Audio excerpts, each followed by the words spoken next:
Hey guys, what's up? As promised, here's the video this week for Smart Start University. And just a little context for you guys. It's my first time doing video. I love public speaking, but video for me, video production is not a skill I've developed yet. So bear with me as some of the quality of some of these videos may be poorer than others, may be better than others, but hopefully over time as I practice it'll get better. Today I want to talk a little bit about this concept called the friendship triangle. It's really been popularized by Shasta Nelson, who actually coincidentally is the pastor who wed my parents. But she's phenomenal. She's got a TED Talk, which I will link to below. And she really popularized this concept called the friendship triangle.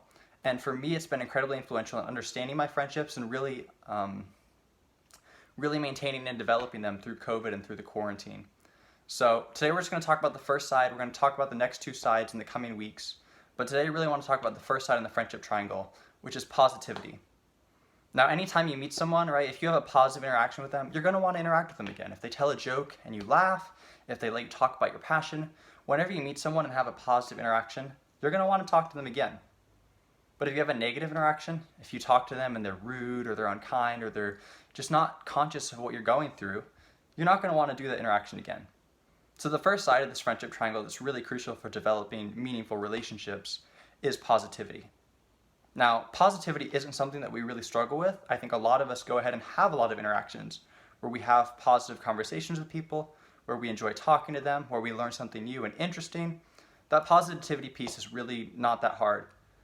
But just because it's not hard doesn't mean it's worth neglecting. You still have to do it. It's the first step to really developing meaningful and fulfilling relationships.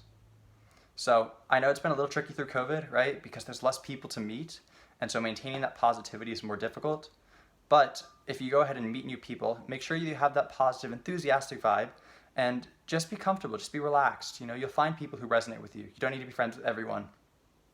And so as you go ahead and enjoy that positivity, and as you go ahead and really just soak in and sink into those relationships, you'll find that you're really on your way to developing some really lasting and meaningful friendships.